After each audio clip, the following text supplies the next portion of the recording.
looking for would be practice. Some people over there like haven't seen it before, like me, like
did not like it.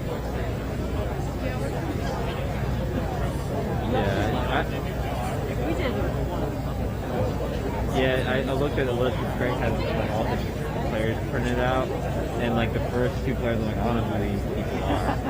Like, I'm out. I don't want to put in more work than I really want to.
Watch him like dominate.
Ladies and gentlemen, may I have your attention?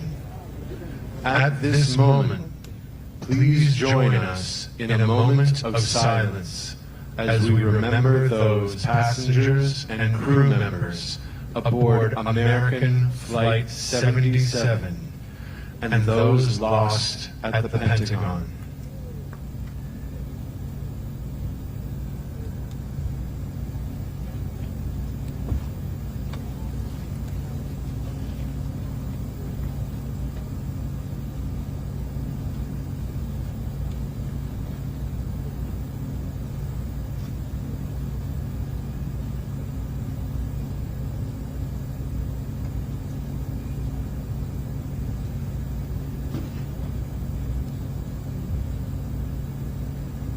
Thank you. At this time, we'd ask for all guests to find their seats for the beginning of the ceremony.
Welcome to Flight 93 National Memorial. My name is Stephen Clark, Superintendent of this very special place.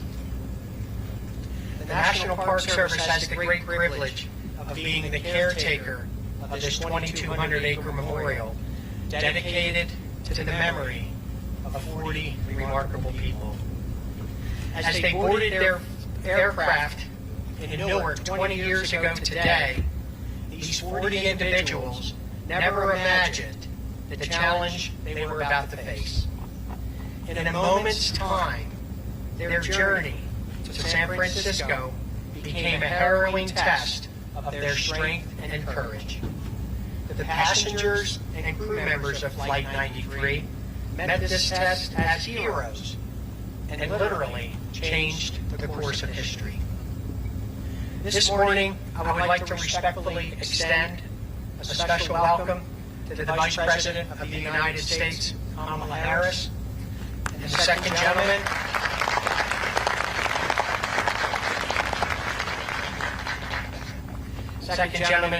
Douglas Emhoff, and to the 43rd President of the United States, George W. Bush,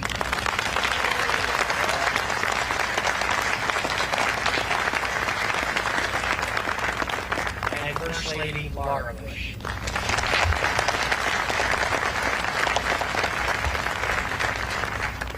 I'd also like to provide a special welcome to the Secretary of the Interior, Deb Haaland.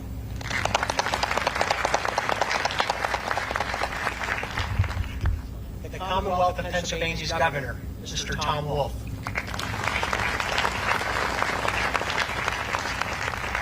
And finally, the President of the families of Flight 93, Mr. Gordon Bell.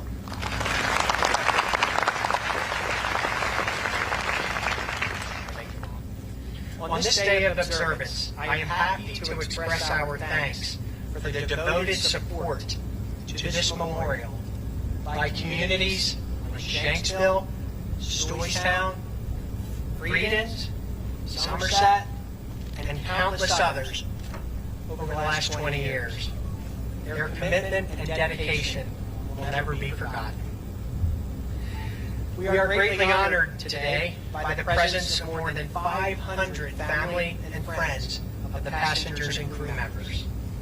In addition, literally, millions of people around the world are joining us as a virtual audience. I sincerely thank each of you for taking a part and being here in this special moment to honor the heroes of Flight 93.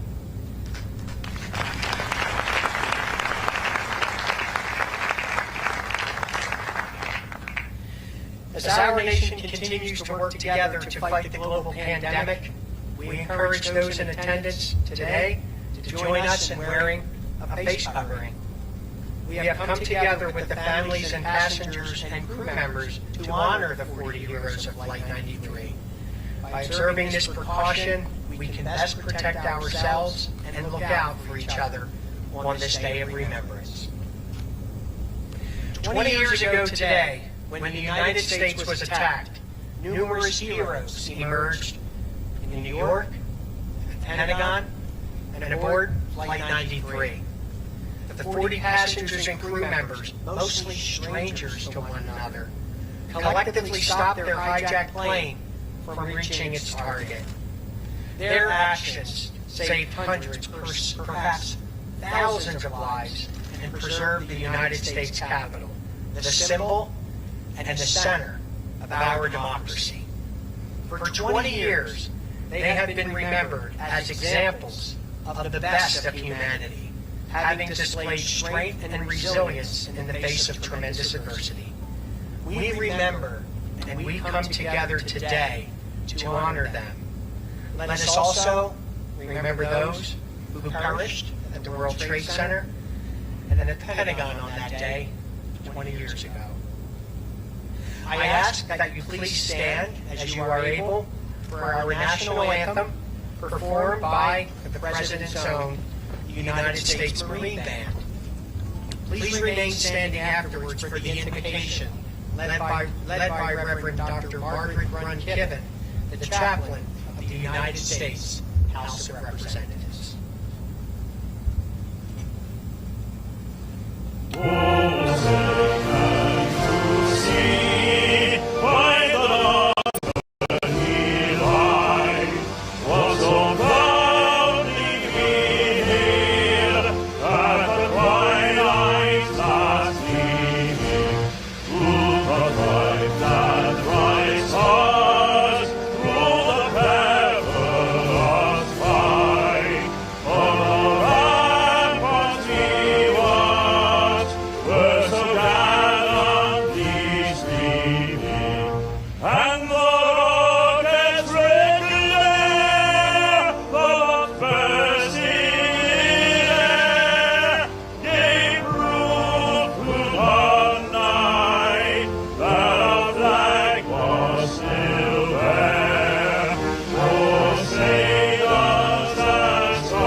Would you pray with me?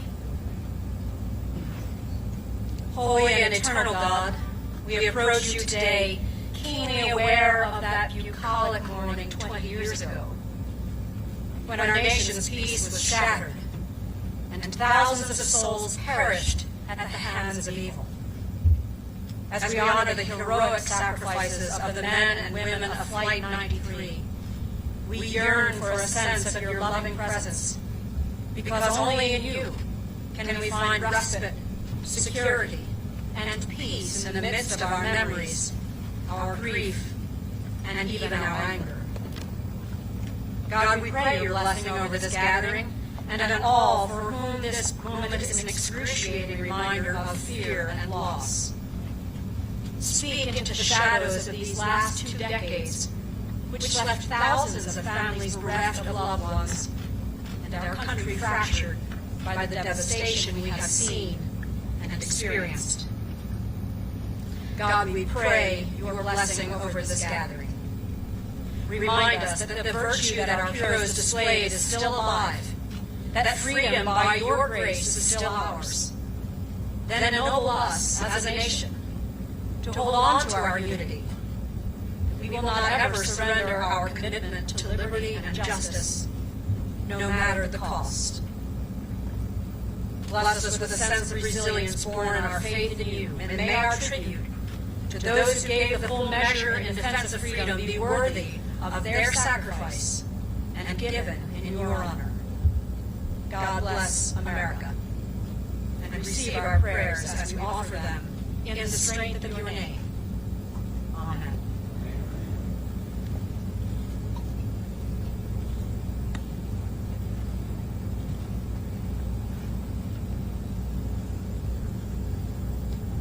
Thank you, Chaplain Kevin, for those beautiful inspirational words.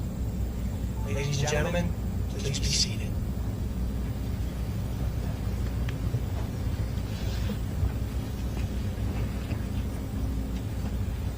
At this moment, 20 years ago, 40 brave individuals, realizing their hijacked plane was part of a larger attack, were preparing to act. By talking to people on the ground, those aboard Flight 93 learned that the World Trade Center and the Pentagon had been struck by other airliners. Galvanized by that knowledge, the passengers and crew members joined together and decided to fight back. In a moment of terrible uncertainty, they were determined to control their fate. Their collective action that morning continues to inspire Americans and people all around the world. It is truly fitting that we pause to remember those individuals who lost their lives and saved so many when Flight 93 crashed into the hallowed ground just next to us at 10:03 a.m. Helping to pay tribute to the 40 passengers and crew members this morning is Alan M. Hantman, the architect of of the United States Capitol on September 11, 2001. Mr. Hampton will lead the reading of the names, joined by family members who will read the names of their loved ones. After each name is read, Kevin Husek and Christian Boyd, who were first on the scene with an ambulance crew out of Somerset to respond after the crash. Those true heroes, those patriots, both Kevin and Christian, will ring the bells of remembrance in their memory. Following the moment of remembrance, retired Los Angeles City Fire Department Battalion Chief Stephen Ruda will offer a brief reading.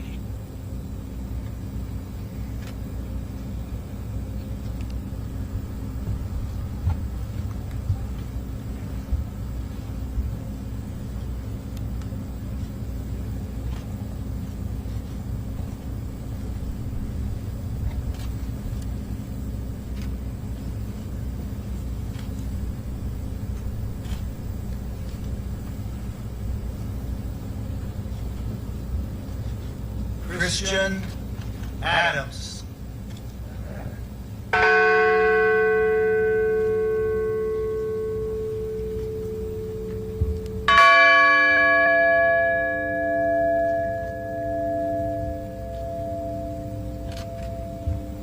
Lorraine Grace Bay, our angel.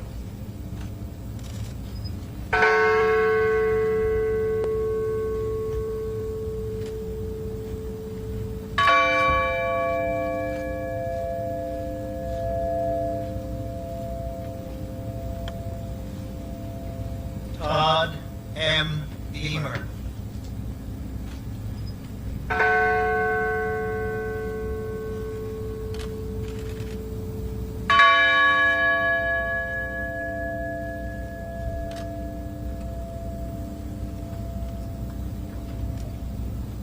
Alan Anthony Bevan.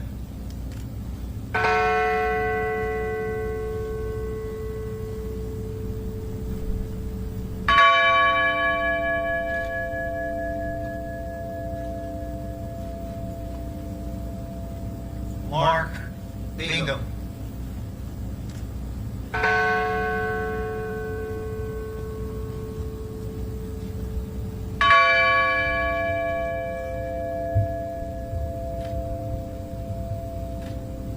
Diora Francis Bodley.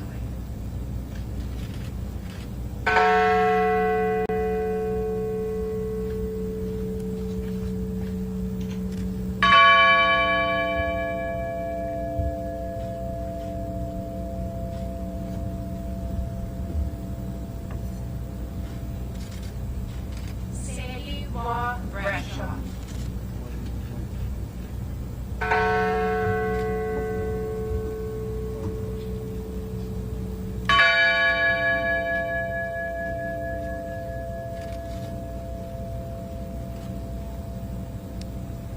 Marion R. Rittman.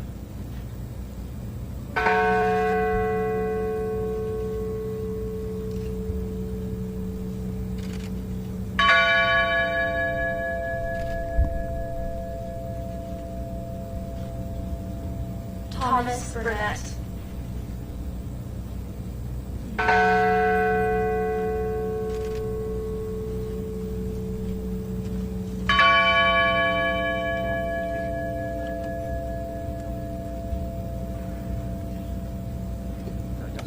William Joseph Cashman.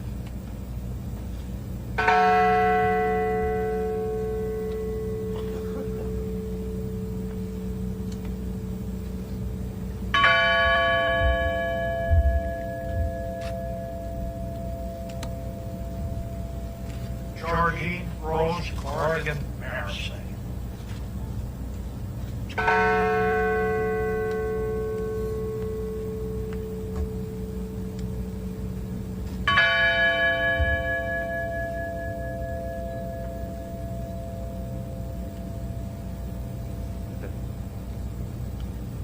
Patricia Cushing. Just let me know who.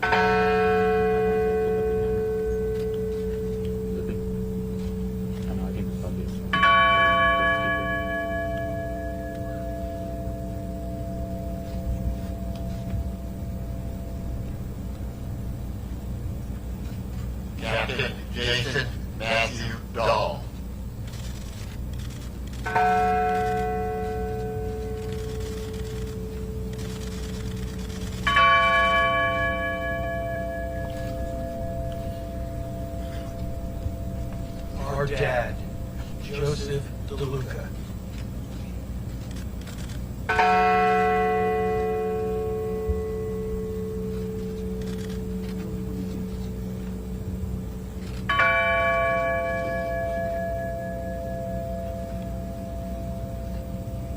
Patrick Joseph Driscoll. My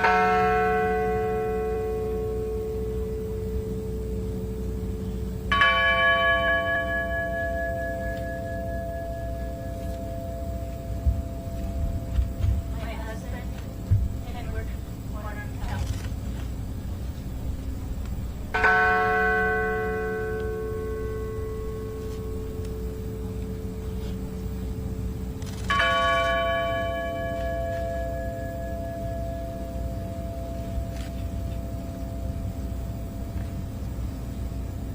Jane C. Folger.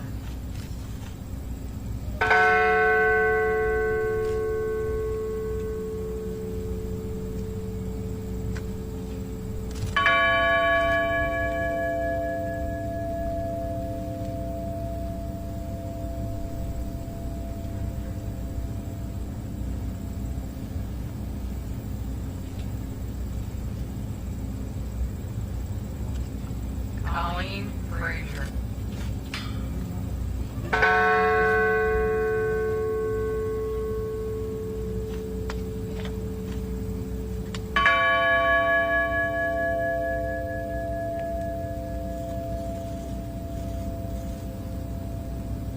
Andrew Sonny Garcia.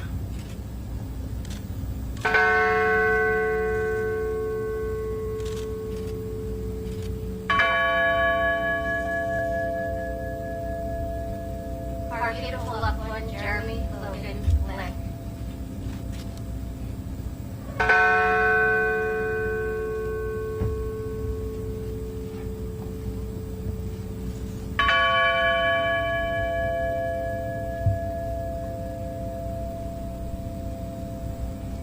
Kristen Osterholm White Gould.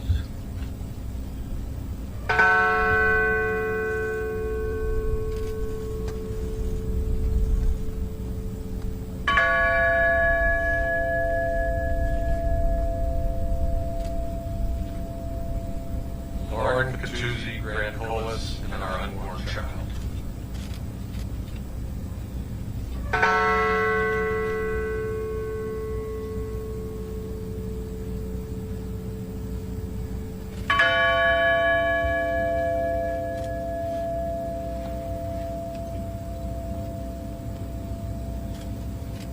Wanda Anita Green.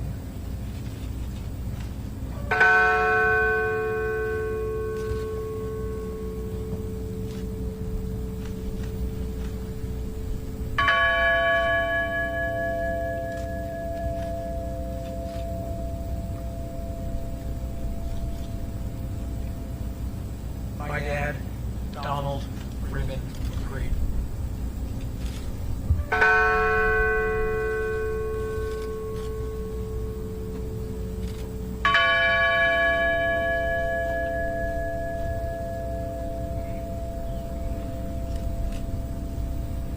My sister, Linda Christine Grunwald.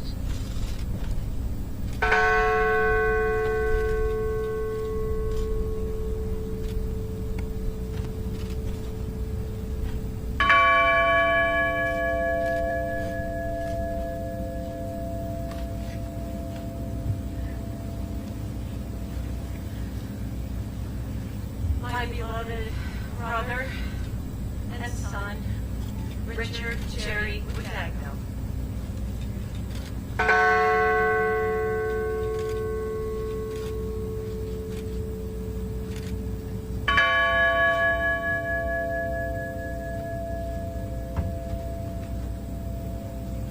My brother-in-law, First Officer Leroy Homer Jr.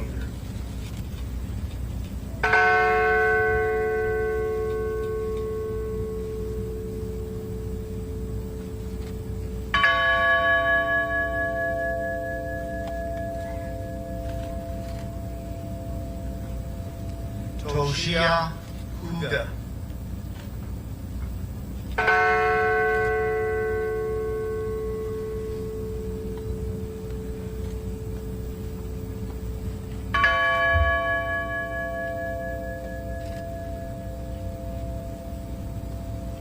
my mother and Flight Attendant C.C. Ross Lyles.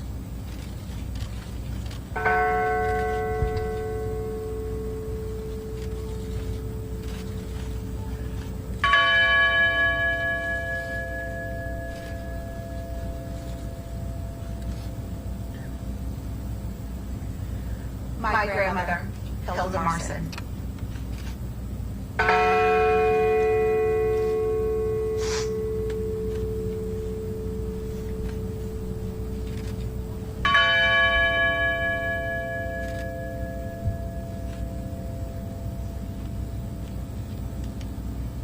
Valeska Martinez.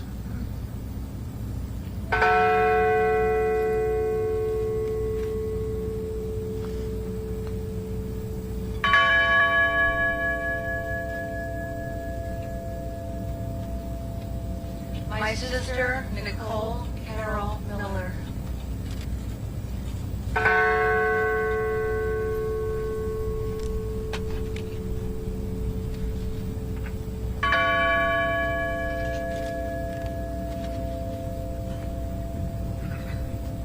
Louis Joseph Nackey II.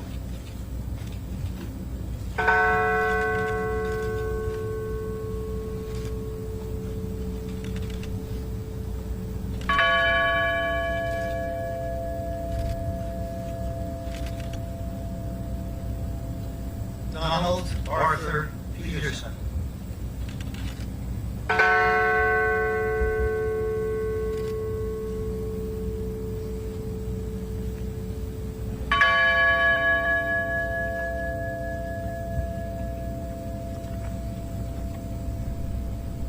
Jean Hoadley Peterson.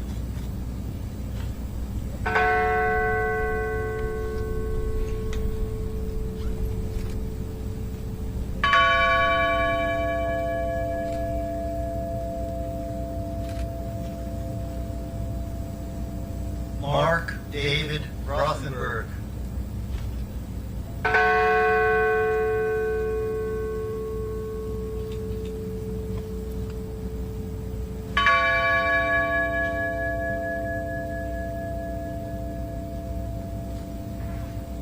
Christine Ann Snyder.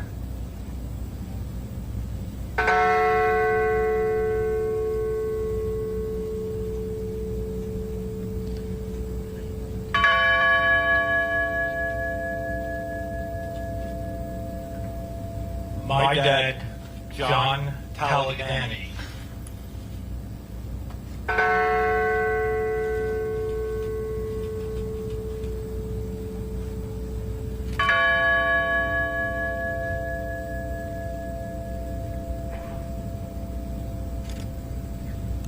Honor Elizabeth Wayneo.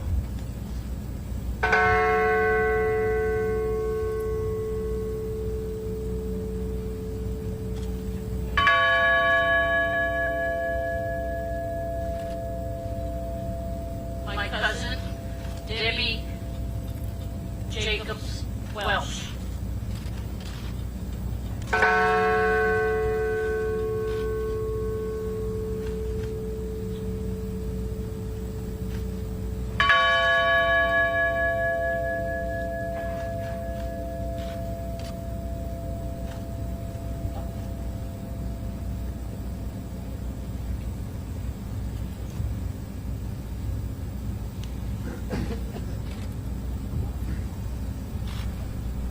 "20 years ago, the world watched in horror as the terrorist attacks unfolded at the World Trade Center, the Pentagon, and in this field near Shanksville. On that day, my vision here at this holy site was one of a lone fire engine with its crew at the ready for potential rescue and firefighting.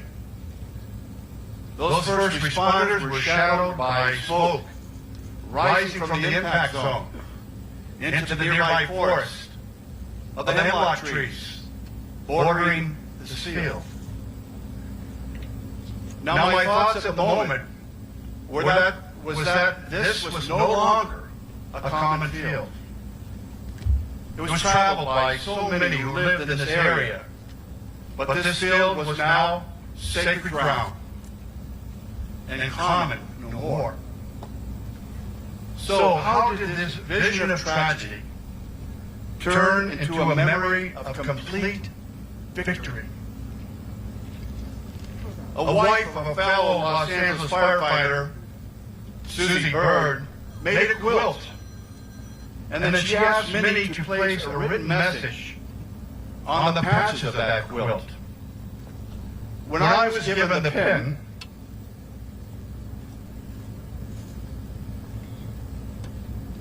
I recollected the vision that I had seen on September the 11th, 2001, and I wrote, "A common field one day,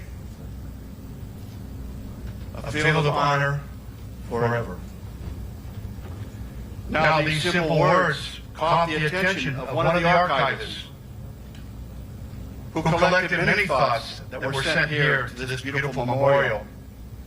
These words became the preamble for the mission statement that has guided and processed for permanently memorializing the 40 passengers and crew of Flight 93 over the past 20 years. Now, please, hear these words once again.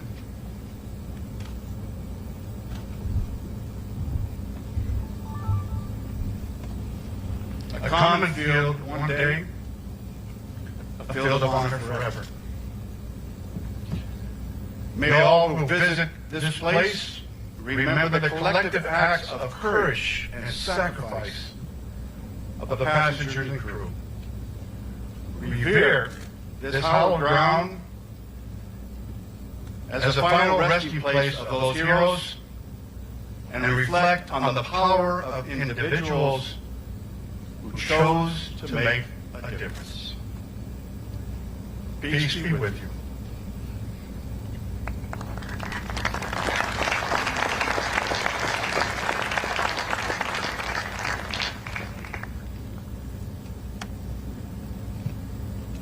Thank you, Chief Ruda.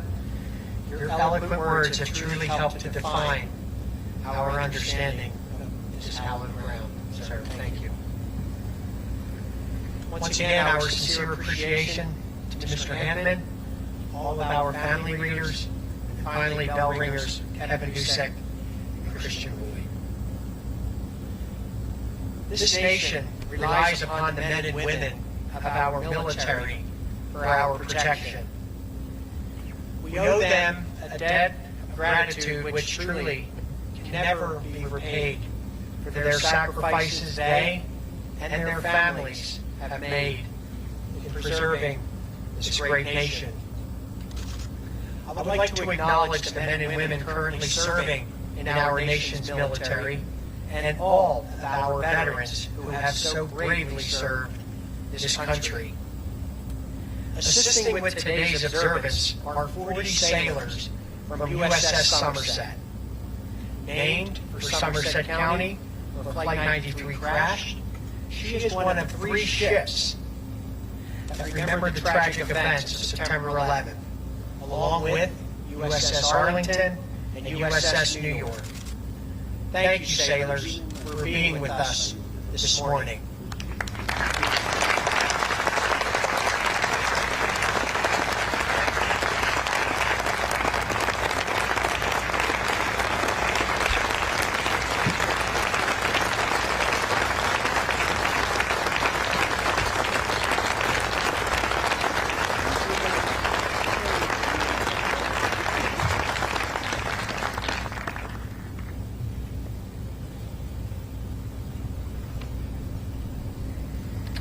It is a great honor to introduce Captain John Kurtz, Commanding Officer, USS Somerset. Captain Kurtz grew up in Pennsylvania and graduated from the Naval Academy in 1996. Before commanding the Somerset, he served as Naval Flight Officer and as the Executive Officer at USS Nimitz. Please join me in welcoming Captain John Kurtz.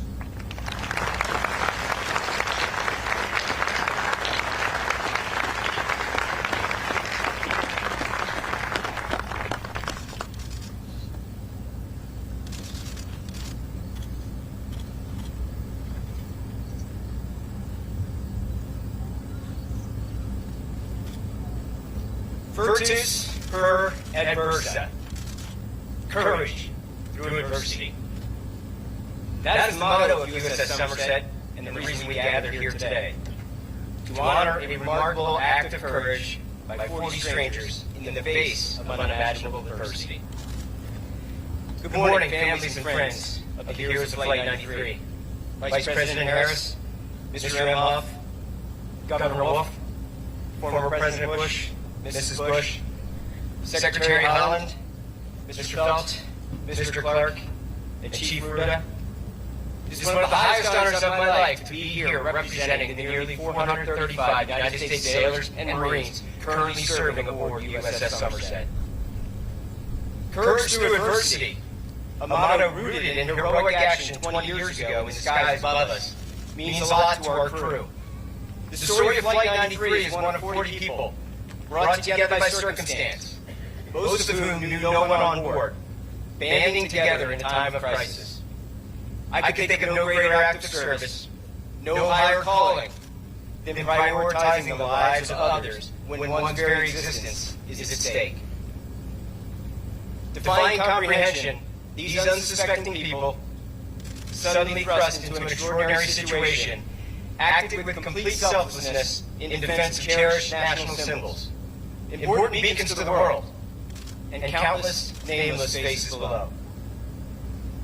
On September 10, 2001, it may have been impossible to imagine, and yet we find ourselves here today in the quiet Pennsylvania field, reverently remembering such a selfless act. The Department of Defense's theme for this anniversary is Educate and Remember.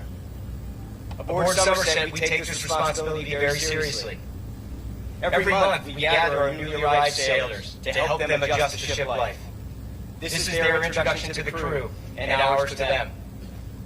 In recent years, many sailors reporting aboard were not yet in kindergarten or even born on that day the world stood still in 2001.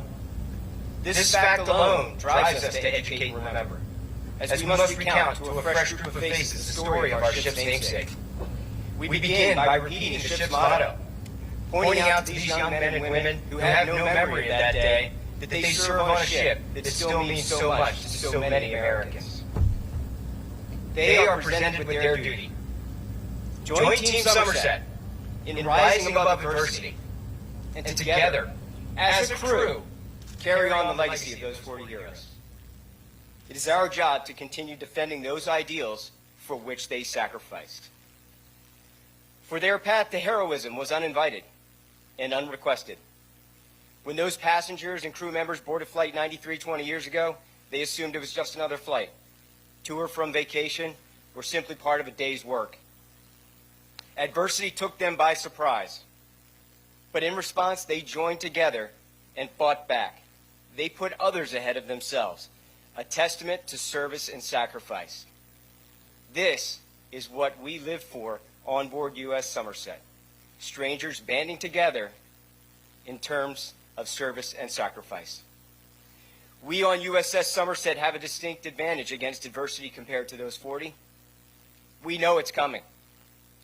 We will find ourselves in the enemy's sights, in the line of fire, standing between our country and those who would do her harm. We owe it to those 40 heroes to be ready. They deserve nothing less than our utmost effort to build on their example. I am proud to report that the sailors and Marines of USS Somerset, some of whom are with us today, are ready to put others ahead of themselves. While Somerset's official motto honors the legacy of those individuals who mustered their courage in the face of adversity on that fateful morning, painted on the ship's hangar door, the phrase uttered in the moment of their heroic struggle reflects the inspirational actions of those heroes and serves as a stark reminder and masterful motivator for Team Somerset. Towering over the crew in times of peace and conflict alike, these words remind us all of sacrifice, service, and the call to rise above adversity. I am humbled to repeat those words today as USS Somerset honors the heroes of Flight 93 and the loved ones left behind by their sacrifice. So I will end as I end all of my addresses to the crew. Team Somerset, let's roll!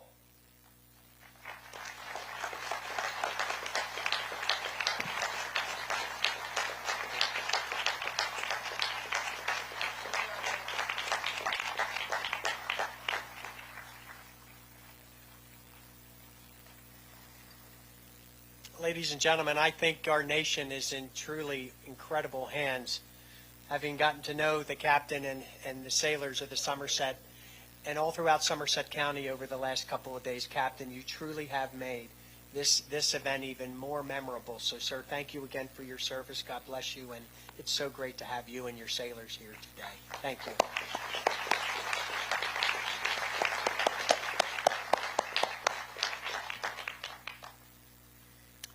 We are honored today also by the presence of many elected officials from all levels of government.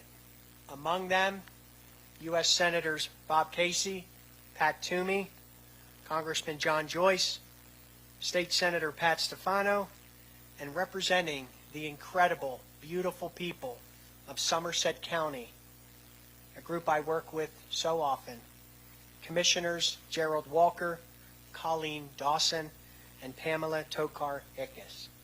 For everyone, we truly appreciate you being with us here today.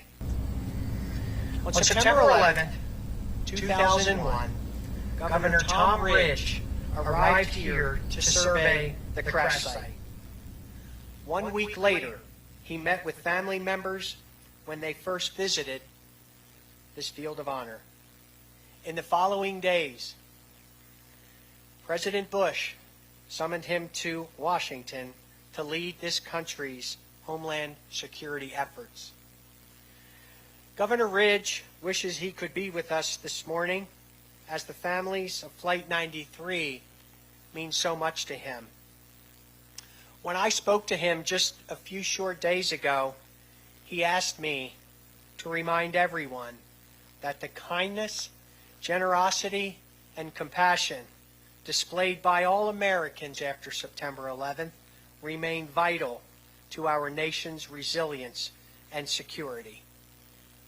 Governor Ridge, you are indeed with us in spirit, and thank you so much for your support over these many years.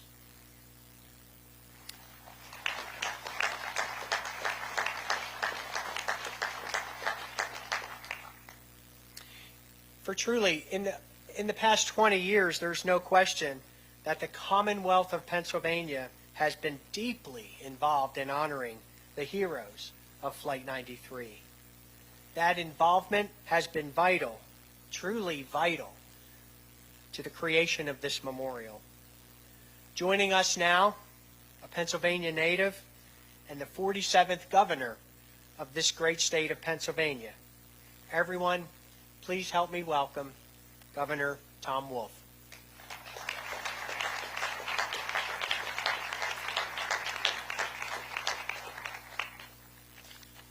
Thank you, Stephen. Thank you, everyone, for being here. And thank you for honoring me, allowing me to be here today. Pennsylvania is indeed proud to have been involved with these memorial services and with everything to honor the people who gave so much to all of us on that day. But every time I visit this memorial, I am struck by the solemnity of the place. Even more, I'm struck by the compassion and the heart of the people who built this place of remembrance.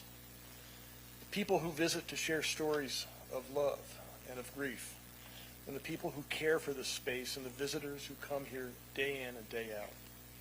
Every year, we remember the lives lost to violent terrorist attacks on September 11th, 2001.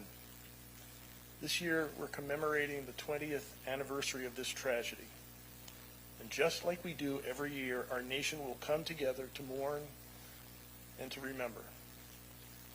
We remember our first responders and all those who went into danger on September 11th and in the days that followed to protect others.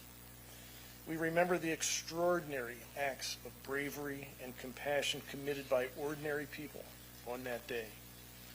And here in Pennsylvania, we particularly remember the actions of the 40 passengers and the crew on Flight 93 who fought back and who sacrificed themselves to save the lives of strangers. This story and this place remind us each day of what it means to be an American. In times of strife, we Americans, we come together. We comfort each other. We protect each other. And we stand up for each other. This memorial is a powerful reminder of what we have lost, but it's also a powerful reminder of the strength of the American spirit and of what we can do when we come together for the greater good of each of us. September 11th, 2001 was one of our nation's darkest days. And now, 20 years later, we look back and remember the people who brought light to that darkness and who gave us hope when we were all sunk in despair, who reminded us how far we Americans can go to protect our fellow Americans. It's their example that each of us should strive to follow today and every day. Thank you very much.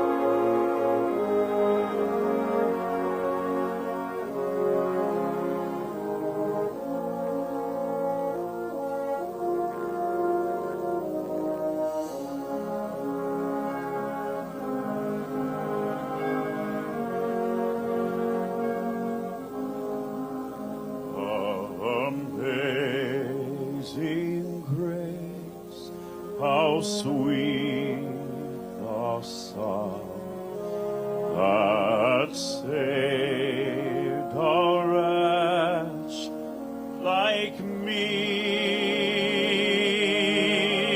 I once was lost, but now I'm found. Was blind, but now I see.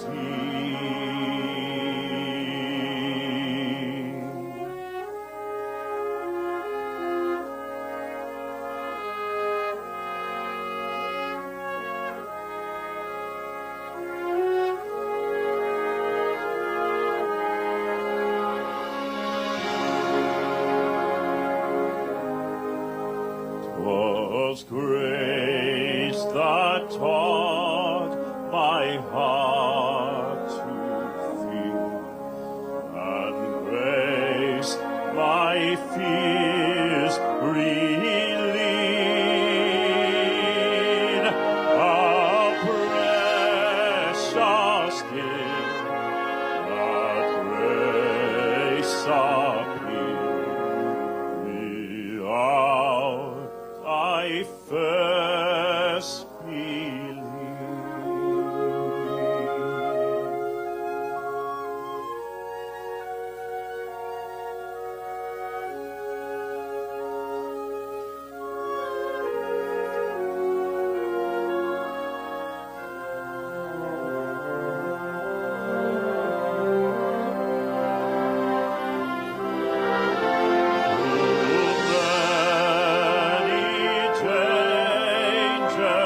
Toils and snares I have already come.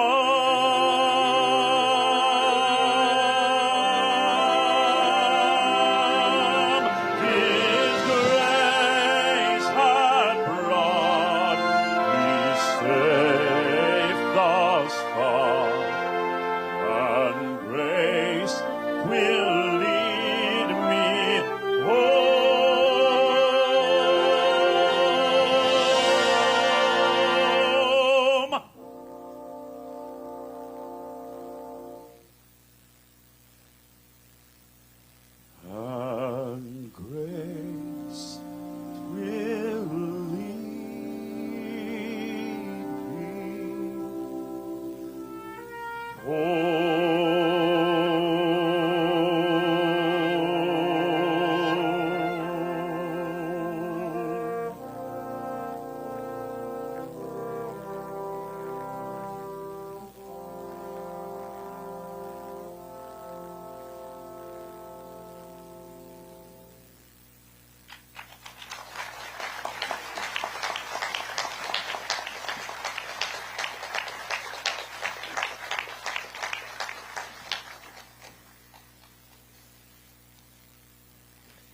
The National Park Service has enjoyed the support of several partners in establishing this amazing memorial.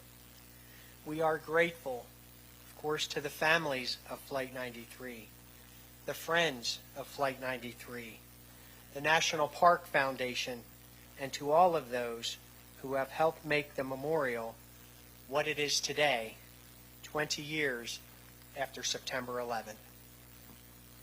It is my distinct pleasure to introduce Mr. Gordon Felt, the president of the families of Flight 93. He is the brother of passenger Edward Porter Felt and has long been the key spokesperson for the families. I've known Gordy for several years now, and I greatly admire his unwavering commitment to the Flight 93 National Memorial and to the 40 heroes. He has been an inspiration as well as a good friend to me and to so many of us here gathered today. Ladies and gentlemen, please help me welcome Mr. Gordon Felt.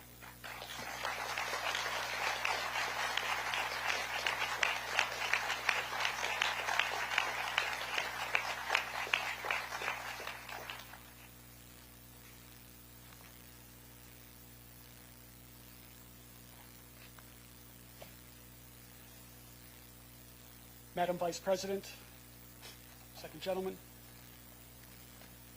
President and Mrs. Bush, Secretary Holland, Governor Wolf, Captain Kurtz, Ambassador Kibben, Steve, Superintendent Clark, distinguished guests, families, friends, ambassadors, and all that join us today, near or far, I welcome you to the 20th Remembrance Ceremony of September 11th, 2001, here at the Flight 93 National Memorial. To the men and women that serve aboard the USS Somerset here today, and all of those active duty members and veterans in attendance, near and far, you honor us with your presence. And we must never forget that there are thousands of your brethren gravely injured or that have lost their lives while serving or as a result of their service during these past 20 years. Their loss reminds us that September 11th was not a singular event, but a date that marked a cultural paradigm shift in our country and for freedom-loving people across the globe. To the families of Flight 93 here and at home, honoring a loved one, my heart goes out to you. Having lost a brother on September 11th, I too live with a grief that is deep, consuming, and always present. For those that lost loved ones in the terrorist attacks on our country 20 years ago today, you know that we can never move on, but that we must continue to move forward. On September 11th, 2001, we lost a total of 2,977 innocent souls. And that morning, more than 6,000 people were injured in the attack on our country. 2,606 died in the World Trade Center, 125 at the Pentagon, and 246 innocent people were murdered on the 4 hijacked planes, 40 of which were on Flight 93, brought down here in a field just outside of Shanksville, Pennsylvania, as our heroes fought to overcome the evil brought to our shores that morning. To date, an additional 2,000 first responders that took part in the immediate rescue and continued recovery efforts have died from related illnesses. And with every month, we continue to lose more. The ripple effect of September 11th is unfathomable. There are still many questions to be answered about the day, facts to be declassified and released, and justice to be served. So much of September 11th involved pain, loss, and terror. Our lives were never to be the same. And yet, from the ashes of the day, stories of heroism and extraordinary courage emerged, providing hope to a world adrift in fear and confusion. First responders running into burning buildings with little regard for their own safety, while citizens inside those buildings refused to run from danger so that they could offer assistance and comfort to those less able, surely knowing that their decision would cost them all but their honor. And here in the skies over southwestern Pennsylvania, a group of 40 individuals, mostly strangers, when becoming aware of what was taking place on the ground that morning, found the courage to band together at a moment's notice, without regard for political, religious, professional, or cultural differences. Our 40, under extreme conditions, were able to change the course of history, averting the potential of our final image that fateful day, being the Capitol dome, collapsed and on fire, the greatest symbol of our democracy in ruins. As the personification of that symbol, our heroes embraced the tenets of democracy that no expression of terrorism will ever extinguish. E pluribus unum. Out of many, one. Our heroes united. They formulated a plan when confronted by a great evil. They prayed. They voted on a course of action, and then they struck. Though in the process they lost their lives, there is no question that they won the first battle in this current war on terrorism. 35 minutes, 9:28 to 10:03 a.m. From the initial terrorist attack on Flight 93 until the moment the plane came down on our sacred ground. A lifetime. A moment. Forever. Yesterday. Here on the ground, first responders, aware of what was taking place in New York, at the Pentagon, and in the midst of fear and uncertainty, instinctively reacted to the horror that was brought to their rural community in a way that has forever altered their lives. These proud men and women of Somerset County and the surrounding region demonstrated everything that is awesome about the United States of America. Terrorism met rural America, proud, strong, determined. The relationship our families and our nation has forged with this local community is extraordinary.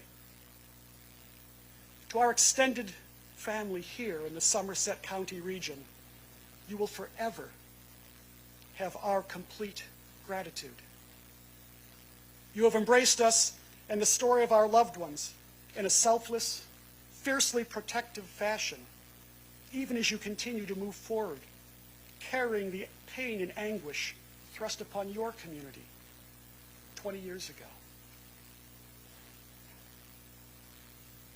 Recently, I was listening to former Congressman Trey Gowdy discussing the ultimate sacrifices made by our men and women in uniform. During his remarks, I was struck by a common theme that I do not recall highlighted in prior years. It was a theme that I felt strongly was consistent with the story of the heroes of Flight 93 and all those we lost on September 11th. I experienced a moment of clarity that brought my understanding of heroism and of sacrifice to an uncomfortable reality, moving me to question who we are as a society. What struck such a nerve was not the annual reminder to honor and remember the thousands of lives ripped from the embrace of their families the morning of September 11th, 2001, including the 40 heroes of Flight 93. But rather the question to be considered is, are we worthy of their sacrifice? Are we worthy?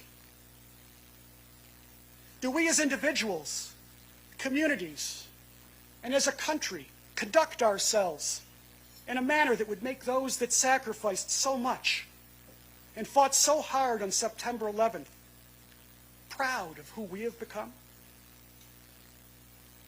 Do we share the same willingness to sacrifice for others in little ways as well as large? To act when necessary for no other reason than to accomplish a noble goal, egoless, and with no other motivation than to do what is right?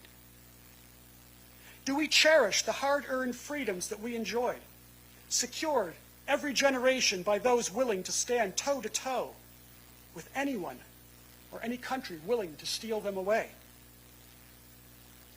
The real question that we must all ask ourselves is, have we as a society moved on and left the hard-earned lessons of September 11th behind?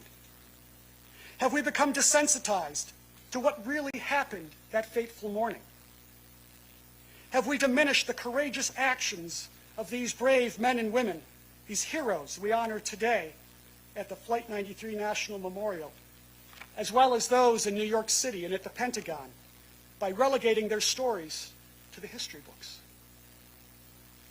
As a country, we shouldn't seek to move on, but rather let us dedicate ourselves to moving forward, honoring and remembering the sacrifices made on September 11th, the lessons we learned, remembering the names, the individuals, and the collective actions of so many that day. Let us be worthy of the selfless sacrifices that were made. Let us remember who we became on September 12th. In the aftermath of September 11th, we saw beyond our differences so that in unity we could survive the devastation of the day. E pluribus unum. Out of many, we became one. That is the inspiration of September 11th. Whether it was in the air or on the ground that morning, heroism was revealed. History was made, and the course of our lives were changed forever. The path we follow is up to us. Let us strive to be worthy of those we lost that morning, our 40 heroes, our loved ones, and the thousands of other innocent lives extinguished that day and in the aftermath of September 11th. E pluribus unum. Thank you.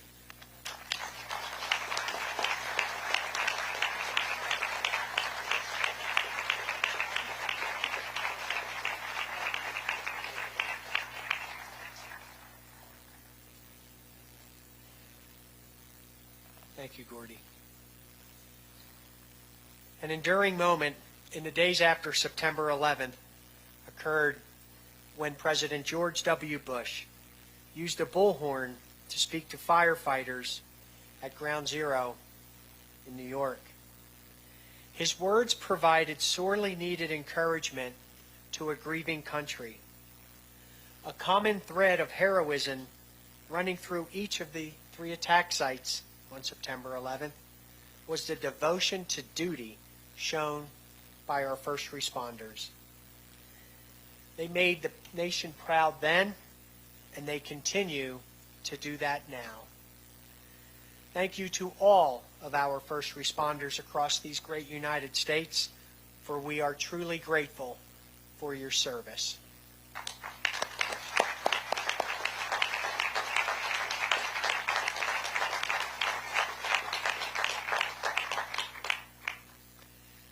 I'm greatly honored now to present our next speaker, the 43rd President of the United States of America, George W. Bush.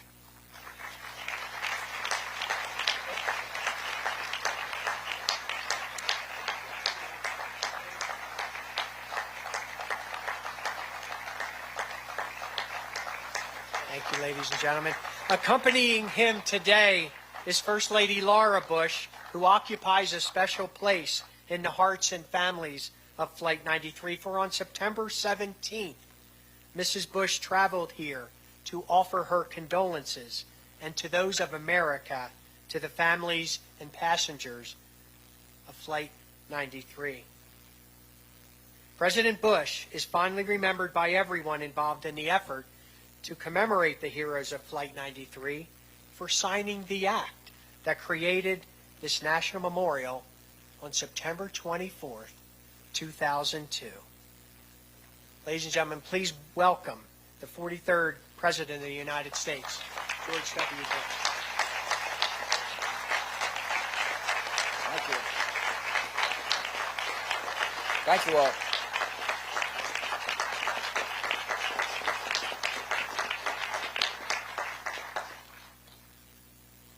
Thank you very much. Laura and I are honored to be with you.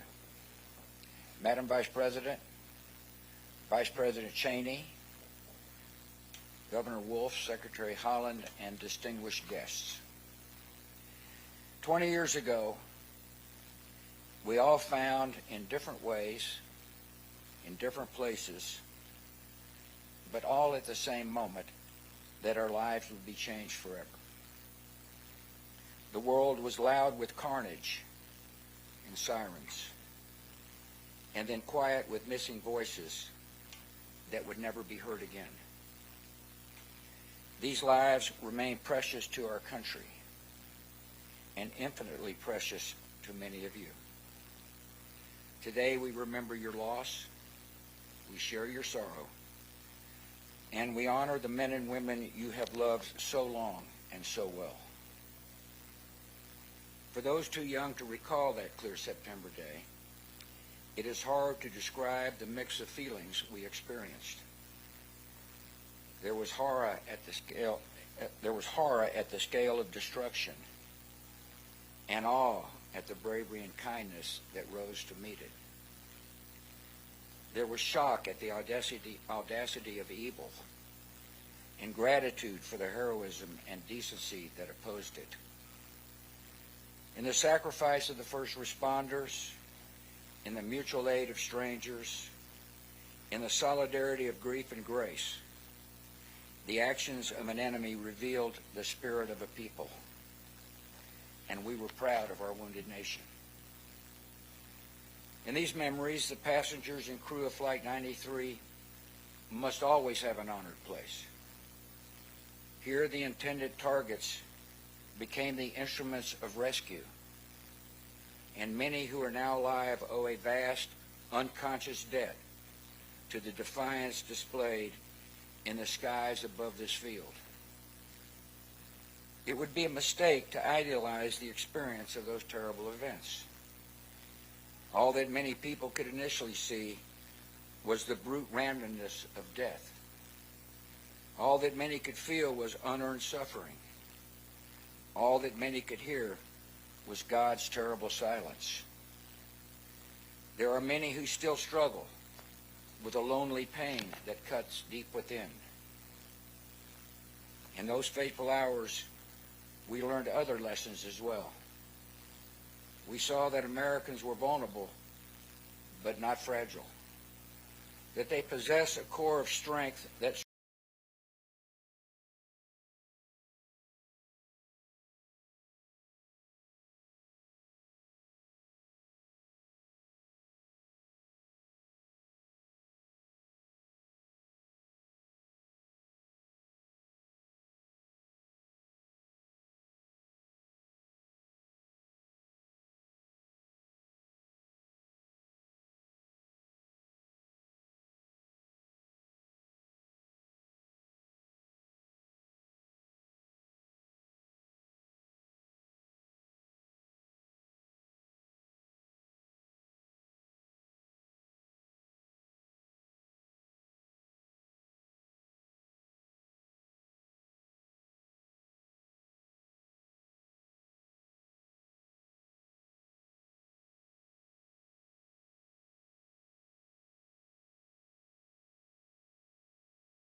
uniform. The cause directly to veterans and people in uniform. The cause you pursued at the call of duty is the noblest America has to offer. You have shielded your fellow citizens from danger. You have defended the beliefs of your country and advanced the rights of the downtrodden. You have been the face of hope and mercy in dark places. You have been a force for good in the world. Nothing that has followed, nothing, can tarnish your honor or diminish your accomplishments. To you and to the honored dead, our country is forever grateful.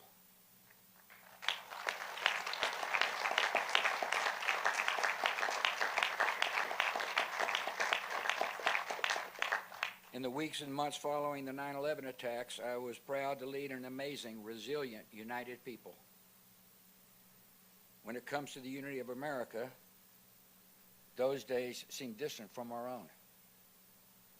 Malign force seems at work in our common life that turns every disagreement into an argument and every argument into a clash of cultures. So much of our politics has become a naked appeal to anger, fear, and resentment. That leaves us worried about our nation and our future together. I come without explanations or solutions. I can only tell you what I've seen.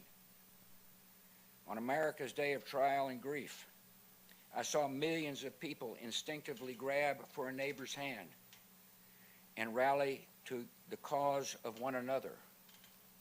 That is the America I know.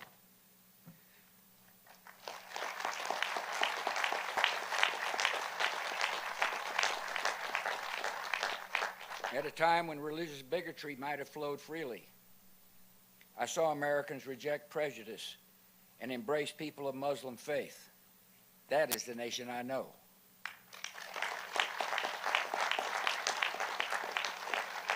At a time when nativism could have stirred hatred and violence against people perceived as outsiders, I saw Americans reaffirm their welcome to immigrants and refugees. That is the nation I know.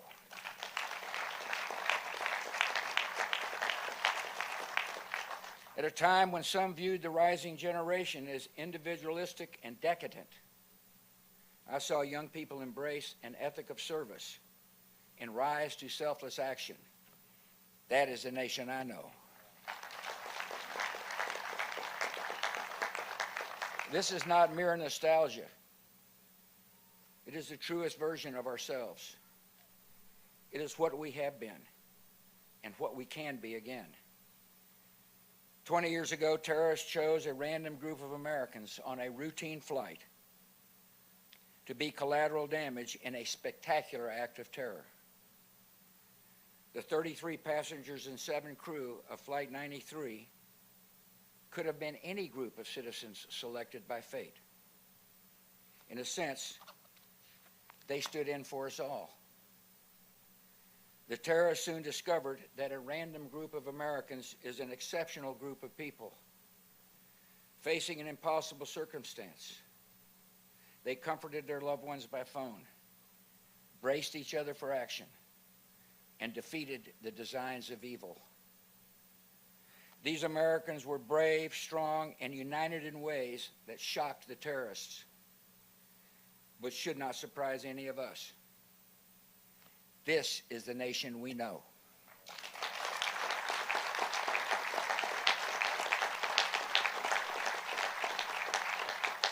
And whenever we need hope and inspiration, we can look to the skies and remember. God bless.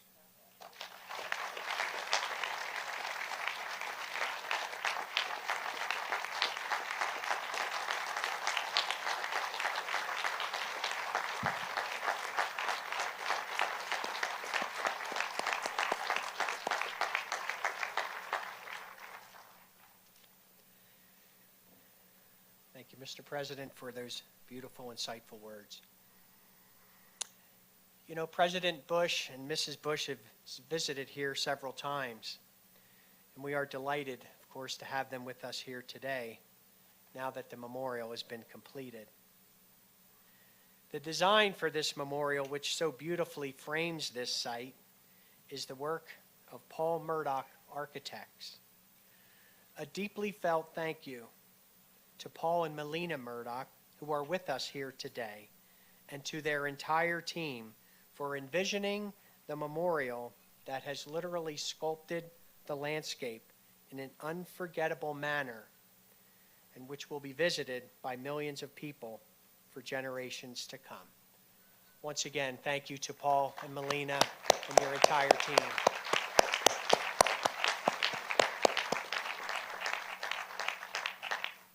Thank you, sir. How could we not embrace, to my left, the incredible men and women of the President's own United States Marine Band?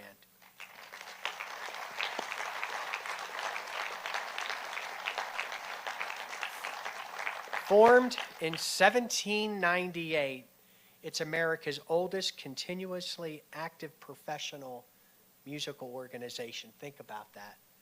Its mission is to perform for the United States President and the Commandant of the Marine Corps.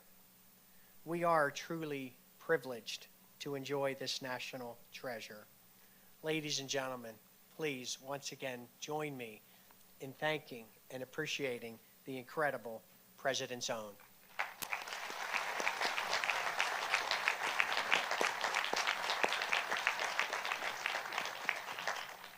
Thank you, Colonel.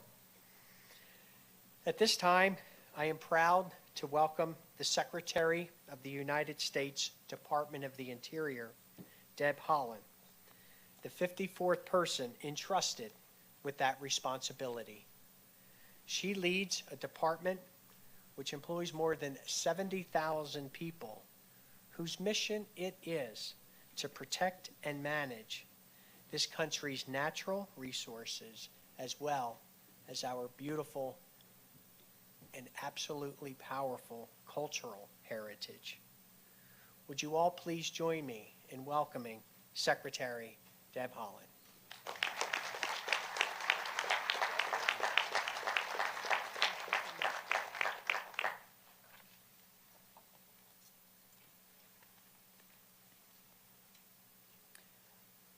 Thank you all so much. President Bush, thank you for your inspiring words. Madam Vice President, very honored to be here with you. Families, friends, active duty service personnel, thank you so much for the opportunity to join you all on this somber anniversary. 20 years ago, I was waking up to get my first grader ready for school and was stunned by the news on the radio. I rushed to turn on the TV and watch the imagery in disbelief. Like many parents, I nervously took my child to school. The pickup line was longer than usual that day. I know parents just wanted to hold their children close as soon as they could. Instead of being in a rush to get to their next event, soccer practice, or home for homework, parents, students, teachers, and school support staff joined hands around the school for a moment of silence. We mourned together. Every year on this day, we remember those we lost. We remember the first responders who ran in when everyone was running out. We remember the emergency crews who helped in the aftermath of that fateful day.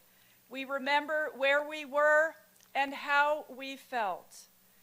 And on this hallowed ground, we remember the heroes who made the ultimate sacrifice to save others. We honor their families, and we recognize the selfless patriotism they demonstrated on that September morning 20 years ago.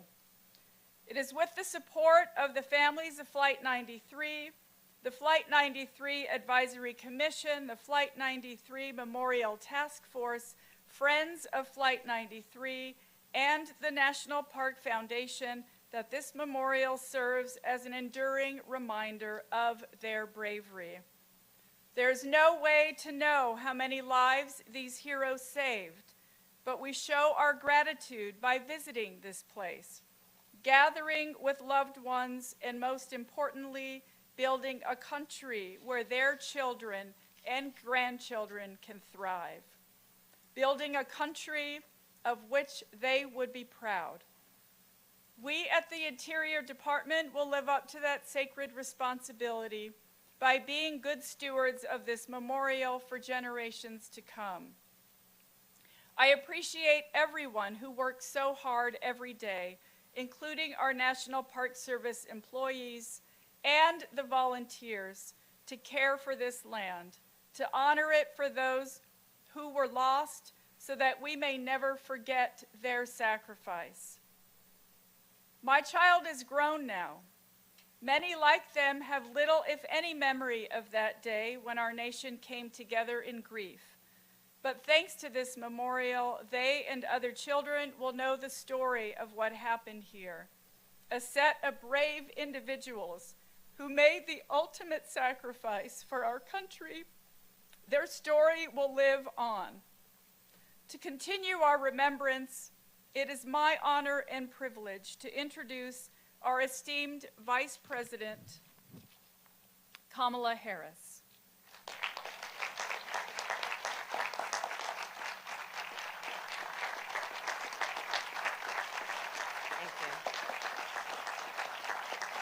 Thank you. Good morning. Good morning. President Bush, it is my honor to be on this stage with you and Mrs. Laura Bush, and thank you, President Bush, for your words. They are as resonant today as the words you spoke 20 years ago. Governor Tom Wolf, Superintendent Stephen Clark, Madam Secretary, and the President of the families of Flight 93, Gordon Feld. It is truly an honor to be with all of you at this field of honor. We are joined today, of course, by the family and friends of the 40 passengers and crew members of Flight 93. And we stand today with all those who lost someone on September 11th, 2001, and in the aftermath of the attacks. So many in our nation, too many in our nation, have deeply felt the passage of time these last 20 years. Every birthday, your loved one missed. Every holiday, every time her favorite team won, or his favorite song came on the radio. Every time you've tucked in your children or dropped them off at college, you have felt every day, every week, and every year that has passed these 20 years. So please know your nation sees you, and we stand with you, and we support you. We are gathered today on hallowed ground, at this place that has been sanctified by sacrifice, to honor the heroism that the 40 passengers and crew members showed in the face of grave terrorism. I remember when I first learned about what happened on that fateful flight. What happened on Flight 93 told us then, and it still tells us, so much about the courage of those on board who gave everything they possibly could, about the resolve of the first responders who risked everything, and about the resilience of the American people. On this 20th anniversary, on this solemn day of remembrance, we must challenge ourselves, yes, to look back, to remember, for the sake of our children, for the sake of their children. And for that reason, we must also look forward. We must also look toward the future. Because in the end, I do believe that is what the 40 were fighting for. Their future and ours. On the days that followed, September 11th, 2001, we were all reminded that unity is possible in America. We were reminded also that unity is imperative in America. It is essential to our shared prosperity, to our national security, and to our standing in the world. And by unity, I don't mean uniformity. We had differences of opinion in 2001, as we do in 2021. And I believe that in America, our diversity is our strength. At the same time, we saw after 9/11 how fear can be used to sow division in our nation. As Sikh and Muslim Americans were targeted because of how they looked or how they worshiped. But we also saw what happens when so many Americans, in the spirit of our nation, stand in solidarity with all people and their fellow American, with those who experience violence and discrimination, when we stand together. And looking back, we remember the vast majority of Americans were unified in purpose to help families heal, to help communities recover, to defend our nation, and to keep us safe.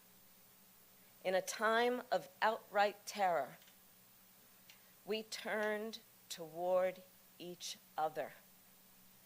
In the face of a stranger, we saw a neighbor and a friend.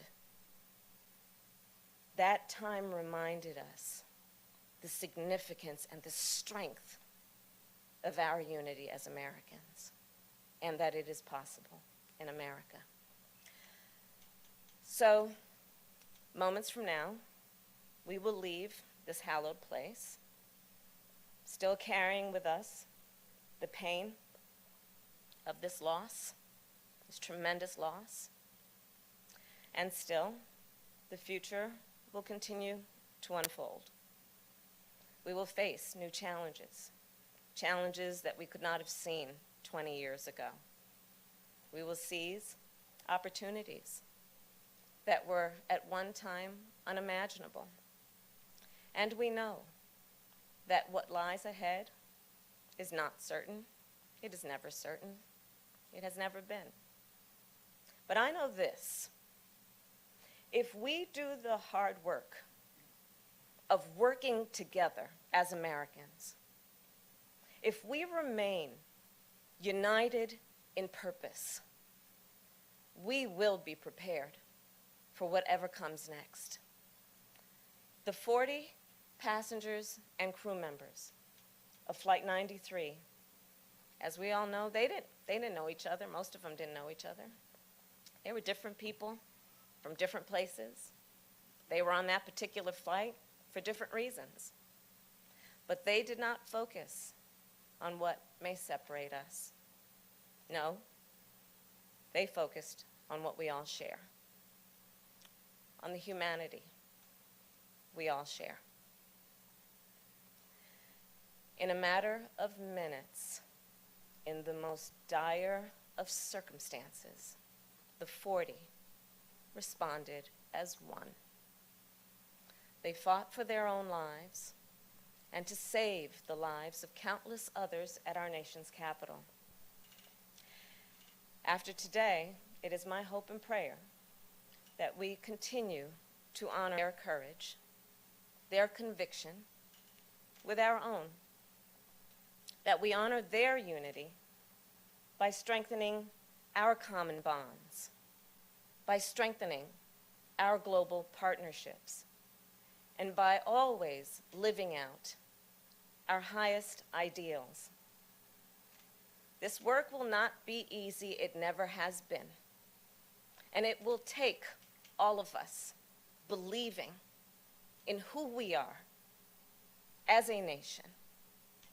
And it will take all of us going forth to work together. Thank you all. May God bless you, and may God bless America. Thank you.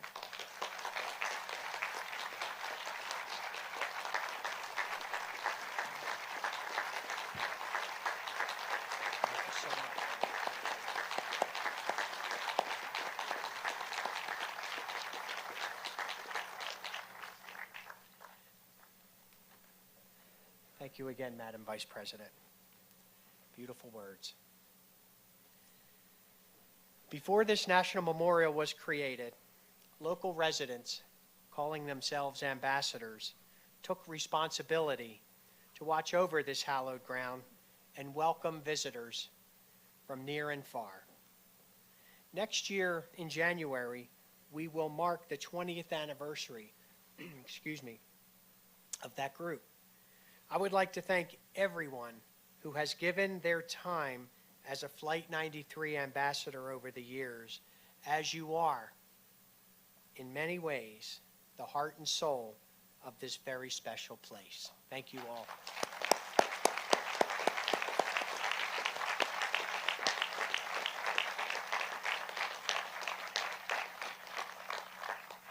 Folks, it's literally over 10,000 hours a year by our ambassadors.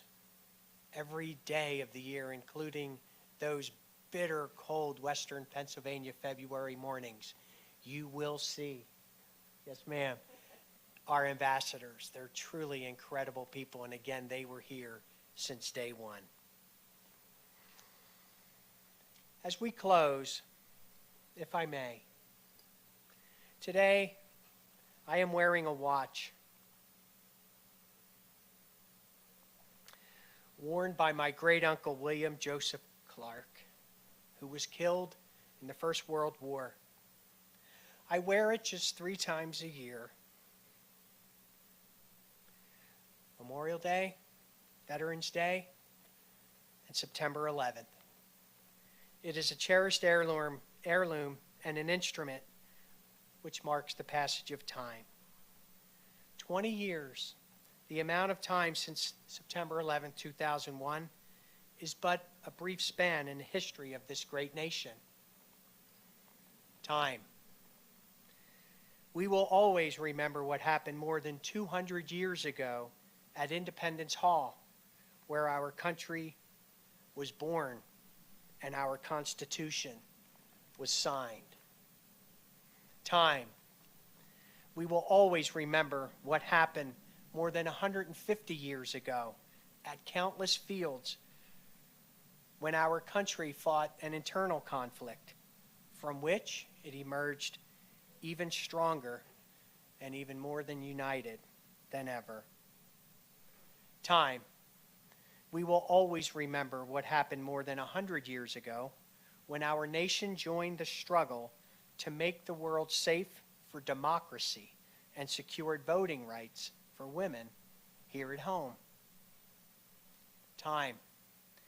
We will always remember what happened more than 50 years ago across this country when brave citizens risked their lives to make our nation live up to its founding principles. Time. And undoubtedly, we shall always remember what happened 20 years ago today, when an attack on our nation brought forth an inspiring display of courage from 40 passengers and crew members aboard Flight 93. Again, confronted by an unprecedented situation, they drew upon reserves of inner strength, acted, and saved many lives. Time. As the years go by, the passage of time will only strengthen the importance of their story and this place in the history of our nation. Let us never forget what they did here. Let us always remember the lives lost that day in New York, at the Pentagon, and here in this field of honor. Among the more than 400 sites cared for by the National Park Service and many of our sacred historic places. This hallowed ground next to us, the resting place of the 40 heroes of Flight 93. Ladies and gentlemen, your loved ones is such a place. It too is one of the most important sites in our country, a place where brave men and women made history and shaped the future. When the events of September 11th have passed from living memory, this memorial created through the tireless efforts of so many, will allow future generations to remember the inspiring story of Flight 93. Once again, ladies and gentlemen, we truly are grateful to all of you for making and taking time on this special, special day to join us in remembering and honoring the 40 heroes whose names are inscribed on that wall. To those around the world, to everyone with us here today, and our cherished, cherished family members, thank you all so very, very much. Thank you.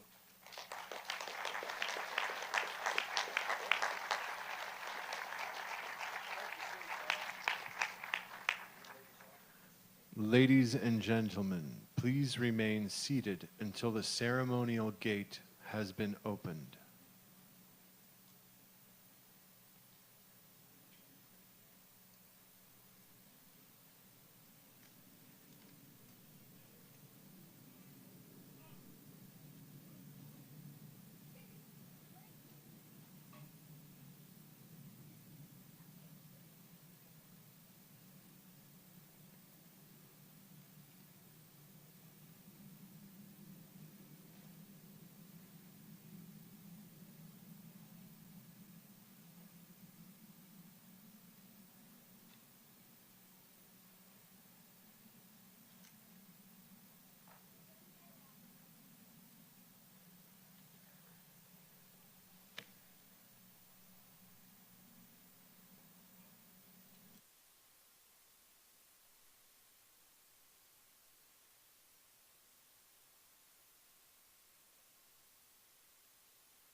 Native country thee,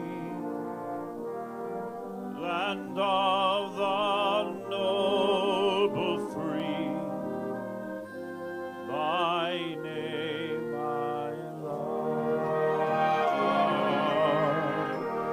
I love thy rocks and rills, thy woods and templed hills, my heart with rapture thrills like that above.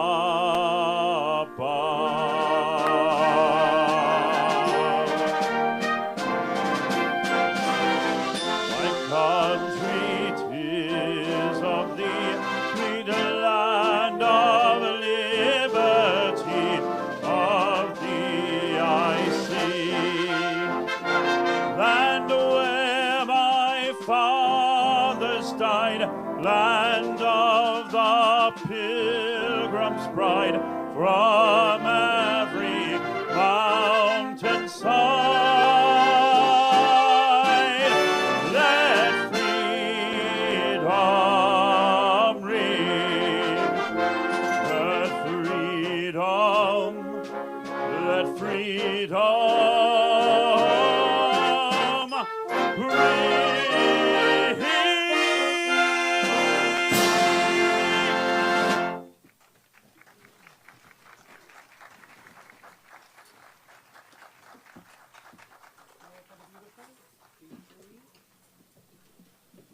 Now, the families of Flight 93 are invited to the Wall of Names and the sacred ground for a private wreath-laying ceremony.